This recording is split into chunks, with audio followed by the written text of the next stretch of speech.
छोड़ दो मुझे, मारो मत मुझे।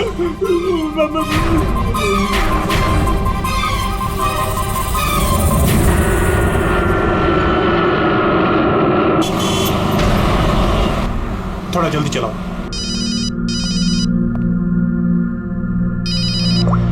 हेलो, एसीपी प्रद्युमन है। सर, एक खून हुआ है। खून हुआ? कौन बोल रहा है?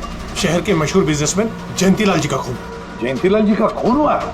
कौन बोल रहा है ये? देखिए सर, मैं कौन बोल रहा हूँ ये इम्पोर्टेंट नहीं है। इम्पोर्टेंट ये है कि सेठ जी का खून हुआ है और उनके घर वाले उनकी बॉडी को अंतिम संस्कार के लिए लेकर जा रहे हैं।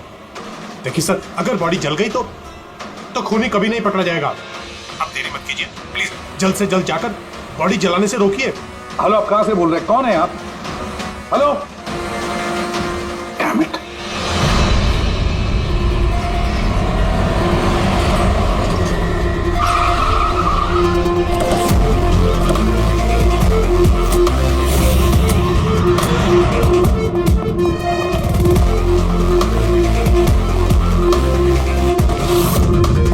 अरे कौन है आप लोग?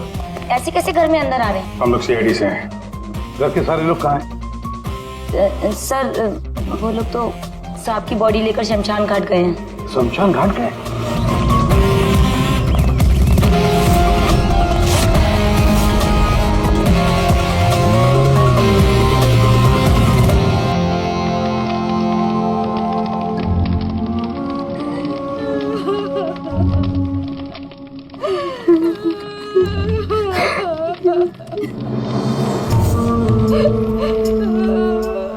क्या बताऊं मैं, यकीन नहीं हो रहा कि जयंती भाई अब हमारे बीच नहीं है।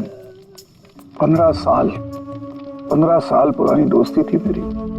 वो तो मेरे बड़े भाई जैसे थे। पता नहीं ये सब कैसे अचानक से हो गया।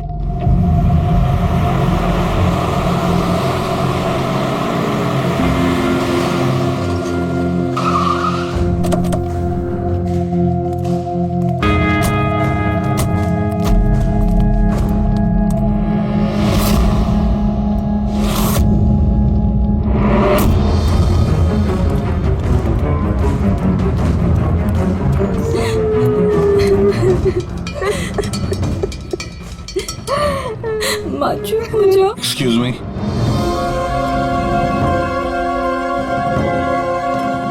देखिए, हम लोग सीआईडी से हैं। हाँ? जयंतीलाल जी के परिवार वालों से मिलना चाहते हैं। मैं जयंतीलाल जी की पत्नी दीपा। दीपा जी, हमें पता है ये सही समय नहीं है पूछताछ करने की, मगर क्या करें? वो जयंतीलाल जी की मौत के बारे में हमें कुछ पूछताछ करनी है। पूछिए, क्या पूछना चाहते हैं आप लोग? आप सुशील जयंती, उनका बड़ा बेटा। सुशील जी, हमें खबर मिली है कि आपके पिता की मौत एक नेचुरल डेथ नहीं थी, उनकी हत्या हुई है। क्या? ये कैसे हो सकता है? हम डॉक्टर सूरज, मैं जयंतीलाल का फैमिली डॉक्टर हूँ। मैंने ही कल रात उनको चेक करके उन्हें डेथ सर्टिफिकेट दिया था। He died a natural death। ये सही कह रहे हैं। जयंती भाई की मौत सभी घर वालों के सामने ही तो हुई थी, और इतने सालों से मेरा इस परिवार से रिश्ता है। वो लोग झूठ क्यों बोलेंगे? तो आप लोगों ने इतनी जल्दी में बॉडी क्यों जला दी? तो क्या ये भी गुनाह है? इतने महीनों से पिताजी बीमार थे, कितने इलाज किए, कितनी कोशिशें की, नहीं बचे वो। देखिए, हमें इंफॉर्मेशन मिली है कि जयंतीलाल जी की हत्या हुई है। क्या? हमने आपके पड़ोसी से भी पूछा, उन लोगों ने भी कल रात जयंतीलाल जी के चिल्लाने की आवाज सुनी थी। देखिए, पड़ोसियों ने जो कहा वो सही है, लेकिन उनको या आप लोगों को सही बात नहीं पता है। और वो सही बात क्या है? पिछले 3 महीने से डैडी की दिमागी हालत भी ठीक नहीं थी। वो ना सिर्फ लोगों को और बातों को भूलने लगे थे, बल्कि उनको हेलुसिनेशन यानी भ्रम हो गया था। गलत सही सच झूठ का फर्क उनको समझ में नहीं आ रहा था। दौरे पड़ने लगे थे उनको लगने लगा था जैसे उनको कोई मारने वाला है। कल रात भी उनको ऐसा ही दौरा पड़ा था।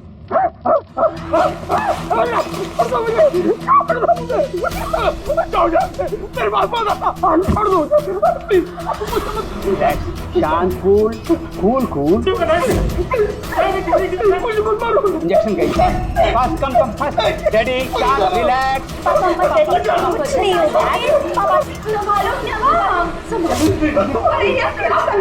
बच्चों की तरह क्यों जिद कर रहे हो?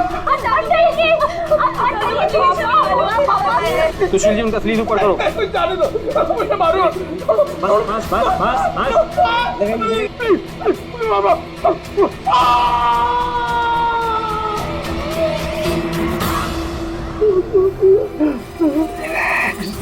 और इस बार अटैक इतना बड़ा था कि मुझे उन्हें बेहोशी का इंजेक्शन देना पड़ा, और 2 घंटे बाद उनकी मौत हो गई। मैं आपको सारी डिटेल्स दे सकता हूँ, उनकी मेडिकल रिपोर्ट्स, मेडिकल हिस्ट्री, दवाइयाँ, सब कुछ दे सकता हूँ मैं आपको। हो गई तसल्ली आपको? अब हम अपना काम कर लें। इतनी जल्दी भी क्या है हेमंत? जरा सच तो सामने आ जाए।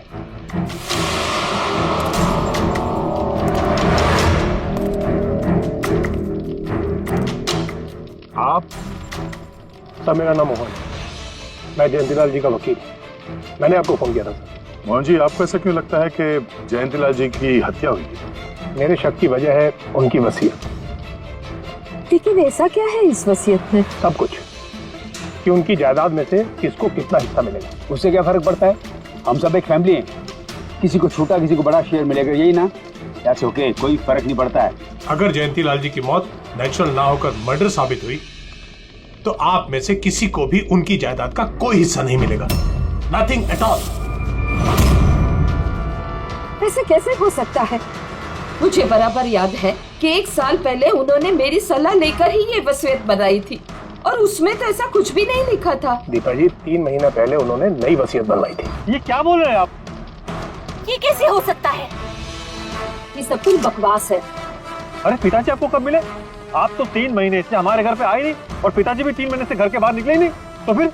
हेमंत, वो खुद मेरे ऑफिस में आए थे 3 महीना पहले, नई वसीयत बनवाई थी। ये क्या बोल रहे हैं आप? ये कैसे हो सकता है? ये सब कुछ बकवास है। अरे पिताजी आपको कब मिले? आप तो 3 महीने से हमारे घर पे आए नहीं, और पिताजी भी 3 महीने से घर के बाहर निकले ही नहीं। तो फिर? हेमंत, वो खुद मेरे ऑफिस में आए थे 3 महीना पहले। मैं अब जिंदा नहीं रहूंगा। आप क्या कह रहे हैं सर? कोई मेरी जान लेना चाहता है, मुझे मार डालेगा।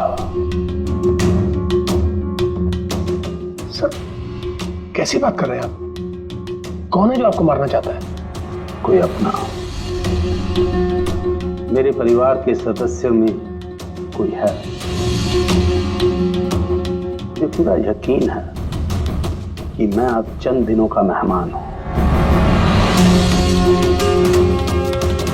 सर, कौन है वो? कहा ना, कोई अपना। क्या सोच रहे हो? पुलिस के पास जाऊं? यही कहना चाहते हो? सर, मैं पुलिस को खबर करूं? नहीं, पुलिस वाले भी अब मुझे पागल समझेंगे। तुम मेरा एक काम करो मोहन, मेरा वसीयतनामा बदल डालो। अगर मेरी मौत हो जाती है और मौत के बाद ये साबित होता है कि उसका कारण मेरा परिवार है, तो मेरा बिजनेस, मेरा पैसा, मेरा कुछ भी परिवार के किसी भी सदस्य के नाम नहीं होगा। सर, अगर परिवार के सदस्य को नहीं मिलेगा तो किसको मिलेगा?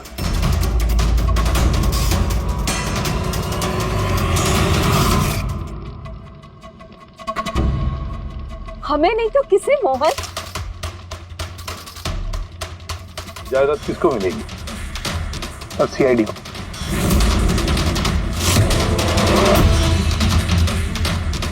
क्या बकवास कर रहे हैं आप? जी सर, अगर जयंतीलाल जी की मौत हत्या साबित होती है तो उनकी सारी जायदाद जो कि लगभग 5,000 करोड़ है वो सीआईडी को और पुलिस वेलफेयर डिपार्टमेंट को मिलेगी। ये क्या मजाक कर रहे हैं आप? ऐसा कैसे हो सकता है? हो सकता है अगर उनकी मौत हत्या साबित हुई तो। लेकिन उनकी तो हत्या हुई नहीं, हम वहीं तो थे। जो कुछ भी हुआ हमारे सामने हुआ है। उनकी हत्या हुई है या नहीं वो हम पता लगा लेंगे। अरे आप कैसे पता लगाएंगे? बॉडी तो है ही नहीं। बॉडी जल चुकी तो क्या हुआ, राख तो है। जब तक ये केस सुलझती नहीं तब तक जयंतीलाल जी की राख हमारी कस्टडी में रहेगी। अरे लेकिन सॉरी मैम।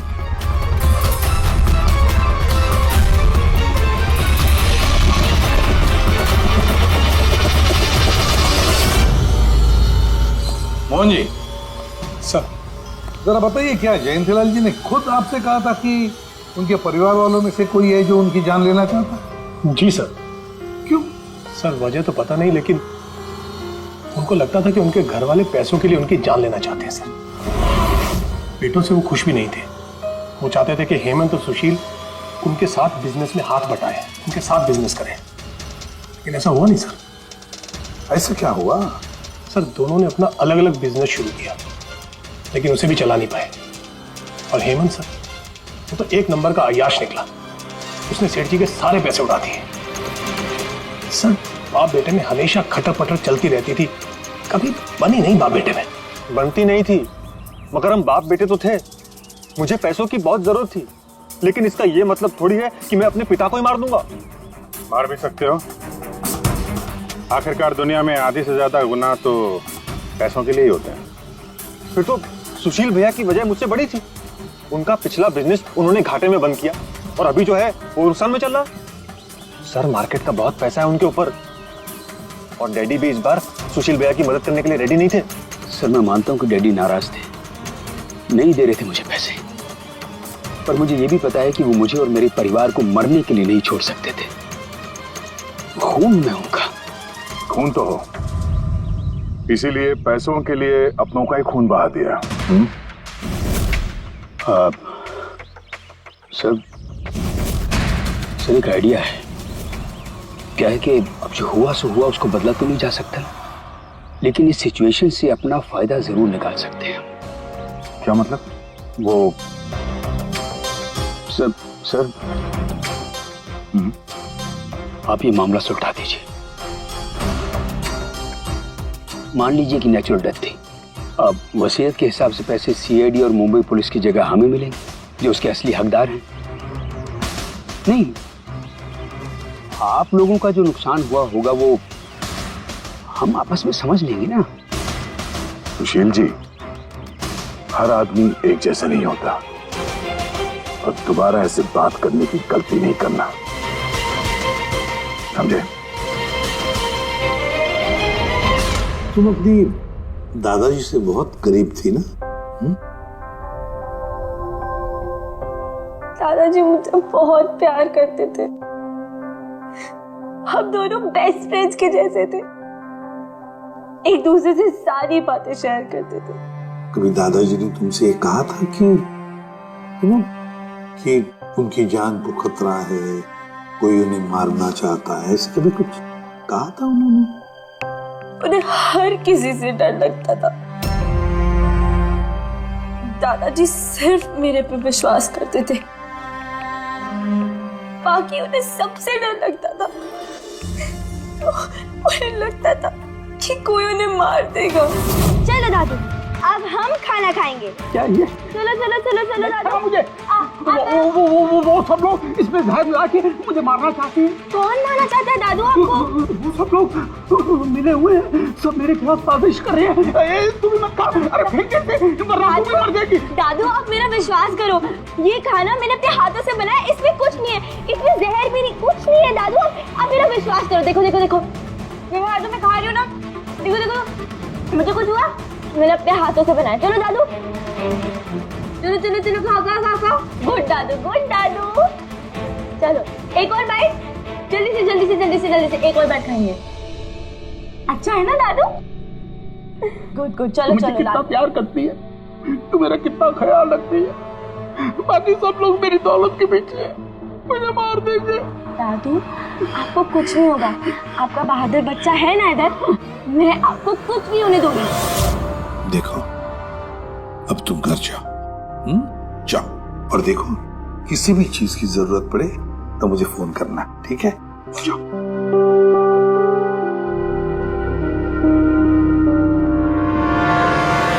हाँ सारुण के बता, क्या निकला राख में से?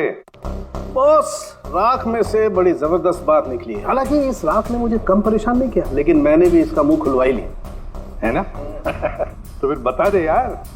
बताता हूं। तारिका, हाँ सर, हमने इस राख का स्पेक्ट्रोस्कोपी टेस्ट किया।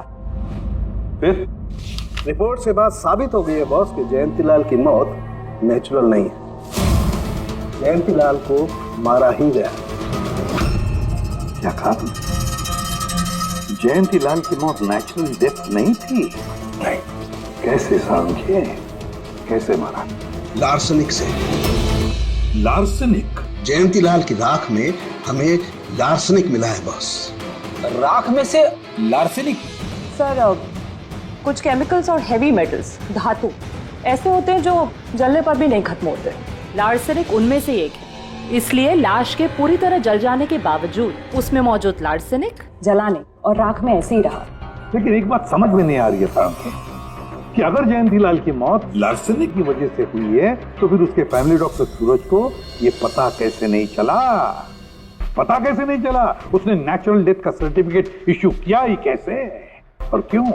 बॉस, अगर लार्सनिक जैसा जहरीला केमिकल इंसान के शरीर में एक साथ बहुत ज्यादा मात्रा में पहुंचा दिया जाए तो इंसान की तुरंत मौत हो जाती है, लेकिन अगर यही जहर धीरे धीरे थोड़ी थोड़ी मात्रा में उसके शरीर में पहुंचाया जाए तो उसकी मौत एक साथ एकदम नहीं होती है।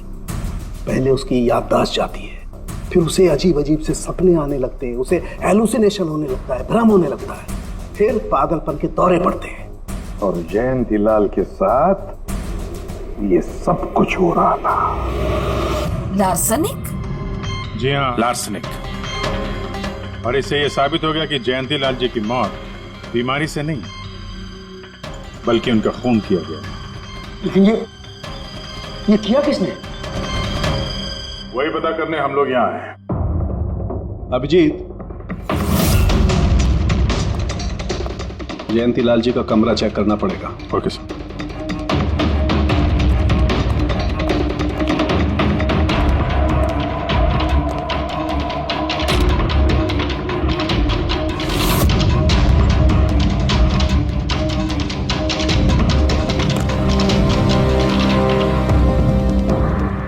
हम पे शक कर रहे हैं?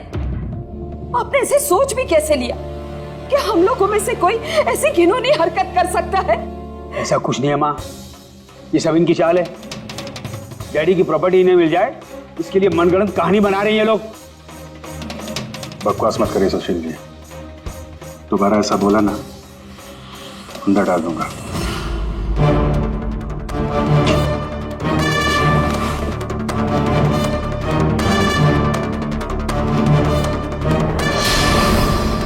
आप धमकाकर हमें चुप करा सकते हैं लेकिन कुछ साबित नहीं कर सकते। एग्जैक्टली। आप लोग ये सब कुछ इन 5,000 करोड़ के लालच में कर रहे हैं ना? बोल चुके आप लोग, अब बस सीआईडी को अपना काम करने दीजिए। यहाँ मजाक नहीं चल रहा है, एक आदमी का खून हुआ है, खून। तो आप सबकी भलाई इसी में है कि हमारे साथ कोऑपरेट करें। अच्छा, अब सीआईडी धमकाने भी लगी है। ये धमकी नहीं है, ये आशी, आशीष, आशी बेटा, आशी क्या हो गया? आशी बेटा, आशी बेटा उठो। आशी आंखें खोलो, क्या हो गया तुम्हें? आशी, आशी बेटा क्या हो गया? अरे जरा देखो इसे भी, क्या हो गया मेरी बच्ची को? आशी, क्या हुआ? आंखें खोलो, हो गया। आशी बेटा, आशी बेटा, आशी। आशी।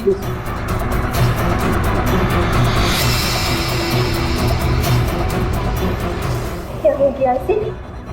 आशी, इसे हॉस्पिटल ले जाना पड़ेगा फौरन। हाँ पंकज, क्या?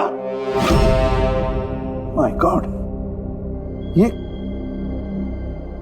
अच्छा ठीक है। क्या हुआ? ये डॉक्टर सूरज ने आशी के कुछ टेस्ट किए थे, पता चला कि उसके खून में भी लार्सेनिक है। लेकिन सर, लार्सेनिक आशी के खून में पहुंचा कैसे होगा? सर ऐसी कोई कॉमन चीज जो जयंती लाल जी और आशी दोनों के कांटेक्ट में आई हो? खाना। अब आशी ने बताया था ना कि कुछ दिनों से जयंती लाल जी का खाना वो खुद टेस्ट कर रही थी। नहीं बस खाना नहीं, ये कुछ और है। ये सालों के साहब, ये आपको कैसे पता चला? बताता हूं, बस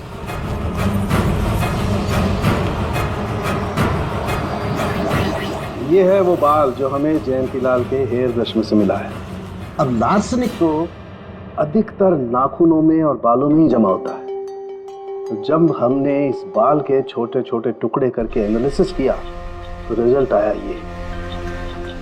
और सर हमने इन टुकड़ों का एटॉमिक अब्जॉर्प्शन टेस्ट किया तो पता चला कि दूसरे केमिकल्स के साथ साथ इसमें लार्सेनिक भी है। अब क्योंकि बाल धीरे धीरे बढ़ते हैं इसलिए हमने इस रिजल्ट को कैलेंडर के साथ टैली किया।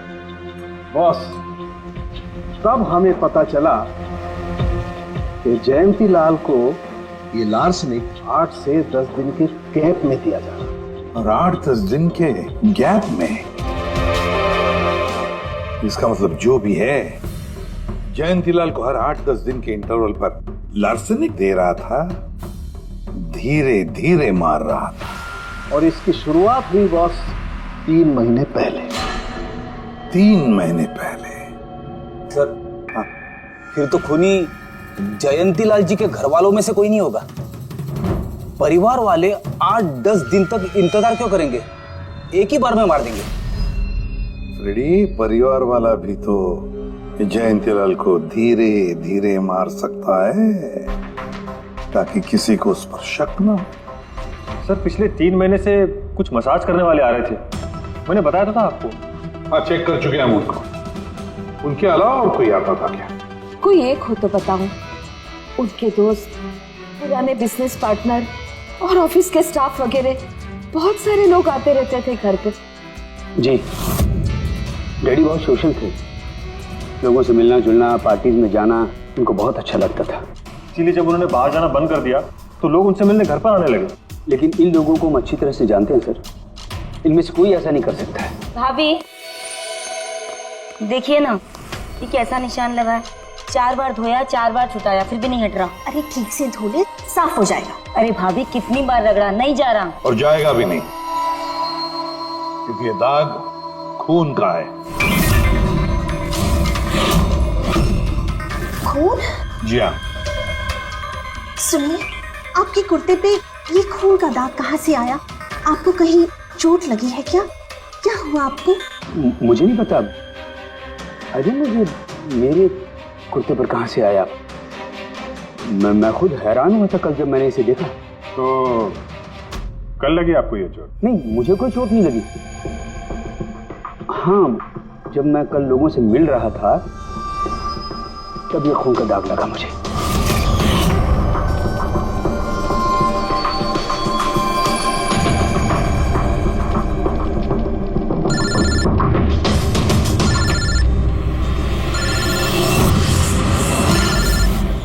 बिना चोट खून के धब्बे, अजीब बात है।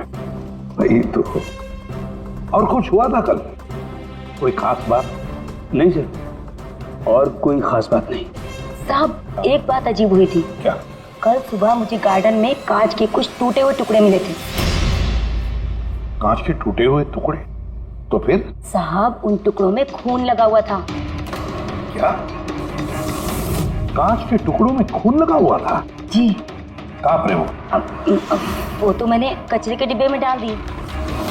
इस कुत्ते पे खून, कांच के टुकड़े पे खून। कहाँ देखे थे वो कांच के टुकड़े तुमने? ये देखिए, यहाँ पर मिले थे मुझे कांच के टुकड़े। यहाँ पर? जी।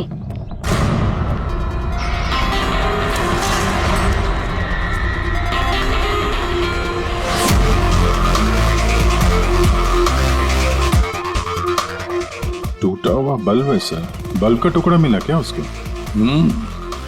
काम करो अभिजीत, इस घर में जितनी भी लाइटें हैं, लैंप्स हैं, सब चेक करो, देखो कोई बल्ब गायब है क्या।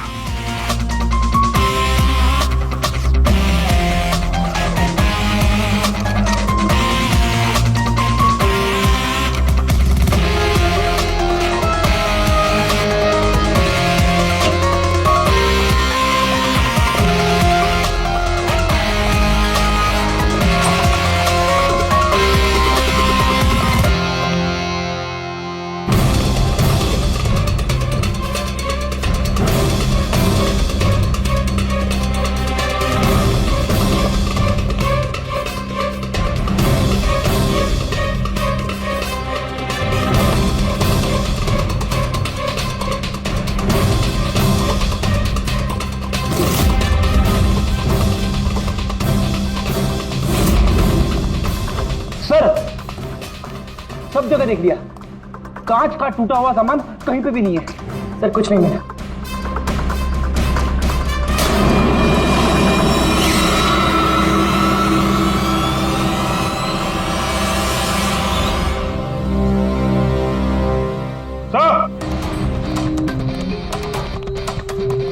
अभिजीत ये सही, ये देखिए, यहाँ का बल्ब गायब है।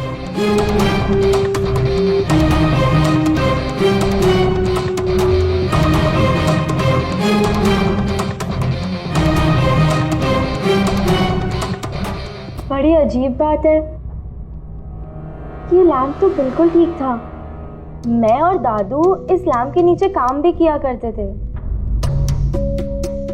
और जिस तरह दादू की मौत हुई तब भी ये लैंप ठीक था, इसमें बल्ब था और ऑन था।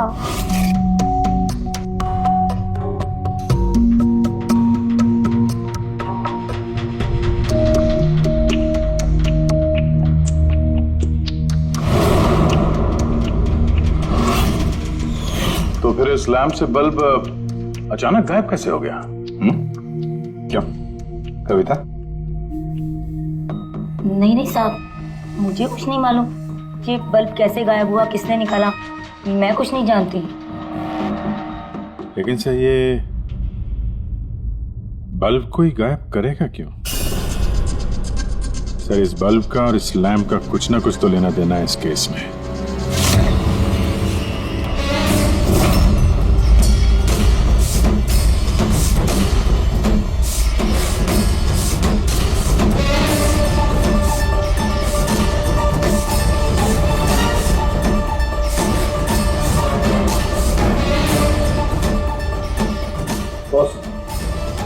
ये धब्बे देख रहे हो?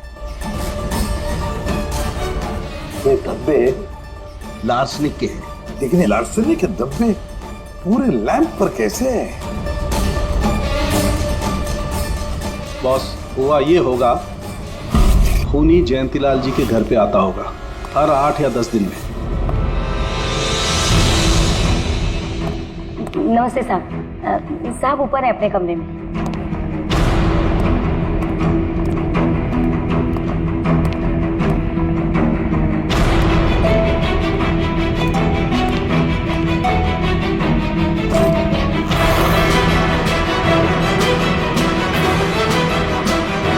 और चुपके से जयंतीलाल के टेबल लैंप पे लार्सनिक छिड़कता होगा।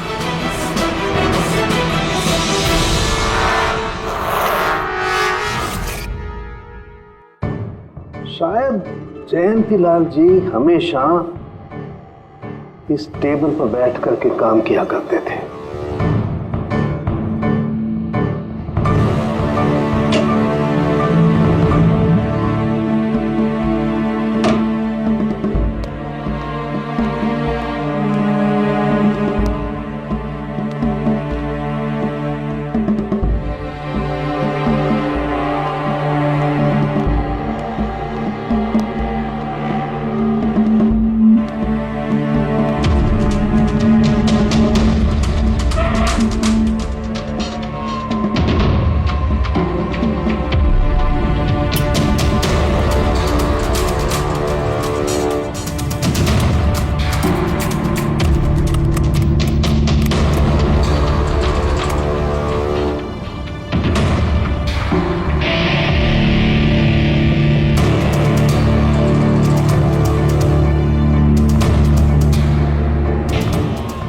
जैसे ही ये बल्ब गर्म होता था, लार्सनिक धीरे धीरे फैलकर जयंतीलाल जी की सांसों में घुल जाता था।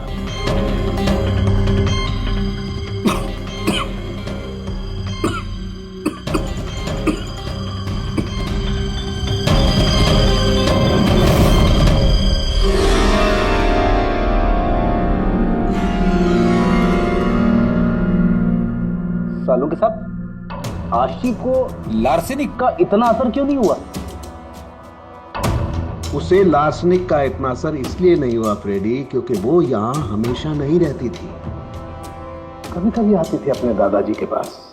यार ये जो भी कोई है, इस जयंतीलाल के और घर वालों के करीब का ही कोई है, इसलिए वो जयंतीलाल की मौत के वक्त यहां मौजूद था और मौत होने के बाद सबूत मिटाने के लिए उसने उस लैंप में से वो बल्ब निकालकर अपने जेब में रख दिया होगा और फिर सभी घर वालों से मिलते वक्त सुशील जी को भी अपने गले लगा लिया। जैसे सुशील को उसने गले लगा लिया, उसके जेब में जो उसने बल्ब छुपा के रखा होगा वो फूट गया, जिसकी वजह से उसके कमर में जख्म भी हुई और उस जख्म से जो लहू निकला, जो खून निकला, वो सुशील के कपड़ों पर आया। मतलब सर खूनी घर वालों में से कोई होगा? नहीं फ्रेडी, घर वाला तो नहीं लगता, और घर वाला होता तो बस जेब में रख के थोड़ी ना घूमता। ये तो कोई ऐसा आदमी है जिसके पास वही एक मौका था सबूत मिटाने का, वो चंद मिनट। घर वाला तो कभी भी निकाल लेता। सर उस दिन तो कितने लोग आए थे यहाँ, खूनी का पता कैसे चलेगा? सर उस दिन मीडिया के लोग भी आए थे, कौन आया कौन गया ये सब रिकॉर्ड तो किया ही होगा उन लोगों ने। तो चलो देख लेते हैं किस किस ने सुशील जी को गले लगाया था।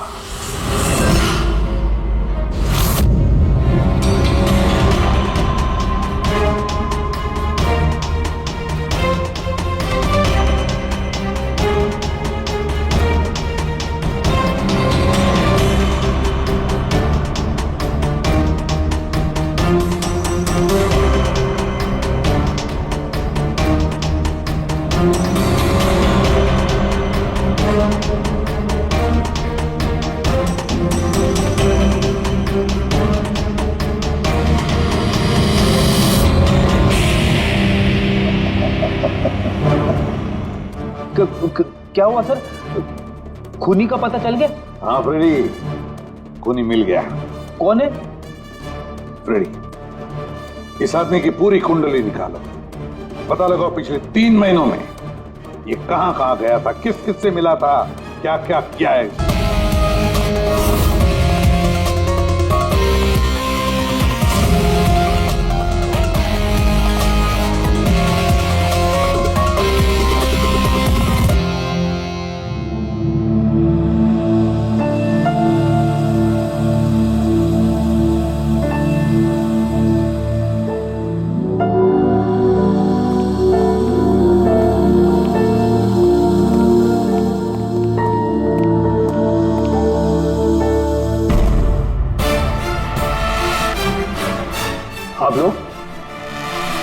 आप लोग फिर यहाँ हैं? खूनी का तो पता चला नहीं होगा, कुछ छानबीन रहेगी होगी। नहीं नहीं सुशील जी, कोई छानबीन नहीं बची है, खूनी का पता चल गया और खूनी अभी इसी वक्त यहां हम सब के बीच मौजूद है। क्या? कौन है वो?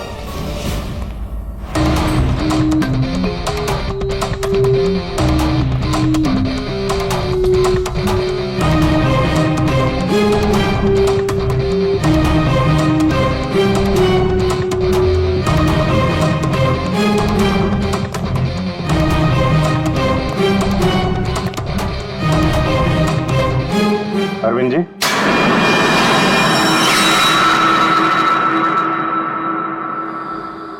जरा उठेंगे आप? मैंने क्या किया? अरविंद जी, आपने क्या किया इसका तो पता हमने लगा ही दिया। बस अब आपके कारनामे हम आप ही के मुंह से सुनना चाहते हैं। क्या बकवास है ये? आप मुझ पर इल्जाम लगा रहे हैं। आपको क्या लगता है कि मैंने जयंती को मारा? अभिजीत, मौका मिला था, मान जाते तो सबके सामने कपड़े नहीं उतरते। तेरा एक कुर्ता उठाना। क्यों? अरे उठाओ सर। क्यों?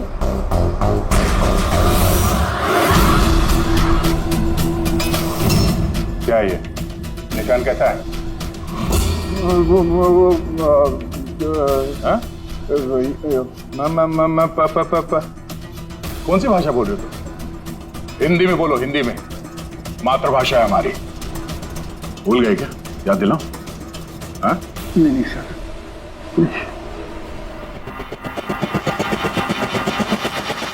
बताता हूँ। नफरत करता था मैं जयंती से। 5 साल पहले हमने एक बिजनेस शुरू किया था।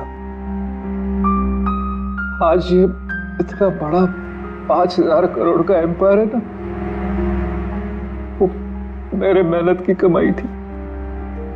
मैंने अपनी जिंदगी की सारी जमा पूंजी इस बिजनेस पे लगाई थी, पर जयंती की नीयत में खोट थी। उसने मुझे धोखा दिया, मुझे मेरी कंपनी से निकाल दिया।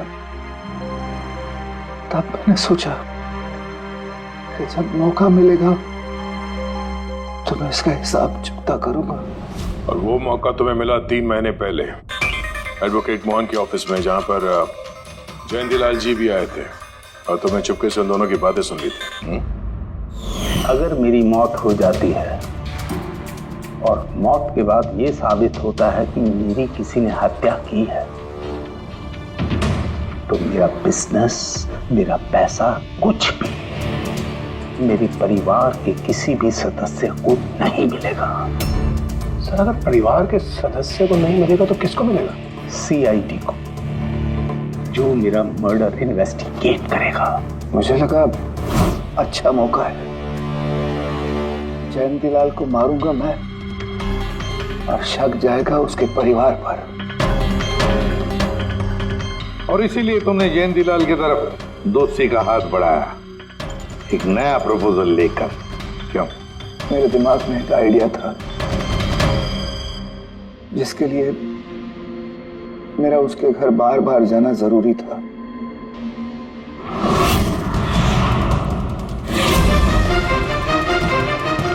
साहब ऊपर है अपने कमरे में।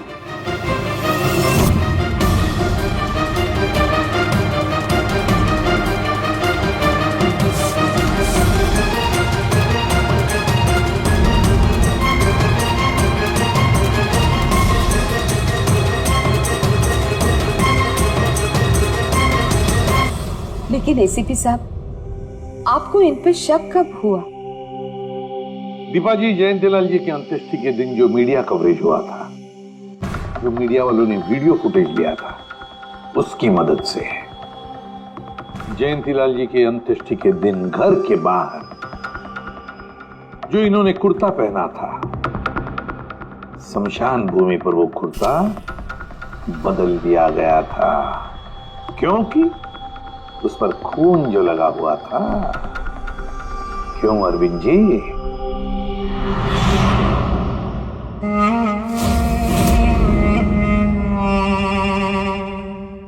अरविंद जी, बदले की आग में तुमने जयंतीलाल का खून कर दिया। क्या मिला तुम्हें? कैसा सुख मिला? गलत किया तुमने, गलत किया। रेडी?